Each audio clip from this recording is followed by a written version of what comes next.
सुबह की पहली किरण ने गांव को सुनहरे रंग में रंग दिया। हर ओर हरियाली थी और रघु हमेशा की तरह अपने खेत में मेहनत कर रहा था। बाबा, मनीषा दौड़ते हुए आई। हाथ में टिफिन था और आंखों में प्यार। रघु मुस्कुराया। वो जानता था कि मेहनत से बड़ा कोई वरदान नहीं। दूसरी ओर श्याम झाड़ियों के पीछे से देख रहा था। रघु की ईमानदारी उसे खटक रही थी। ये आदमी इतने में खुश कैसे है? वो मन ही मन सोचता रहा। ढोल की आवाज ने पूरे गांव को जमा कर लिया। सरपंच बोले, कल पंचायत में फैसला होगा। जमींदार की जमीन का मामला है। रात को जब सब सो रहे थे, जमींदार रघु के दरवाजे पर आया। गवाही मेरी तरफ दे दे। रघु ने उसकी आंखों में देखा।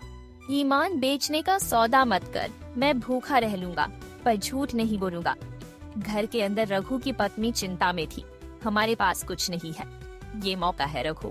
रघु बोला, अगर मैंने आज झूठ बोला, श्याम और जमींदार ने मिलकर एक चाल चली।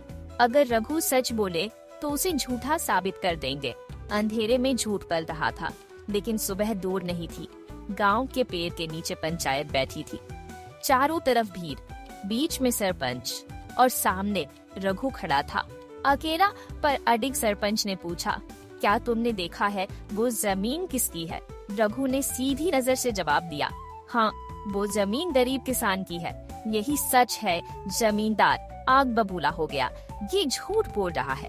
गांव वाले सन्न रह गए, पर रघु की आंखों में डर नहीं था। श्याम उठा और बोला, मैंने देखा है, जमीन जमींदार की है। लेकिन उसका चेहरा ही उसके झूठ को चीख चीख कर बता रहा था। भीड़ में से एक बूढ़ा किसान खड़ा हुआ। मैंने देखा था, रघु सच कह रहा है।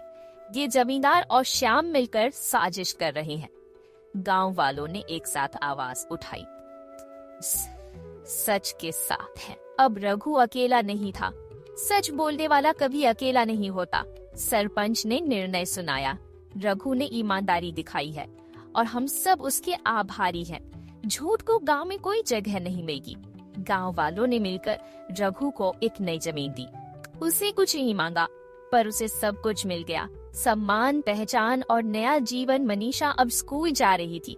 कंधे पर बैग, चेहरे पर मुस्कान, और दूर खड़ा रघु देख रहा था, गर्व से भरा हुआ। रघु का घर अब कच्चा नहीं रहा, छोटा सही, लेकिन उसमें ईमान की नींव थी। रघु, उसकी पत्नी और बेटी सब अब एक साथ खेत में काम कर रहे थे। सूरज ढल रहा था, लेकिन जिंदगी मुस्कुरा रही थी। ईमानदारी धीमे फल देती है, पर उसका स्वाद उम्र भर याद रहता है। अब रघु बच्चों को गांव में मेहनत और सच्चाई की सीख दे रहा था।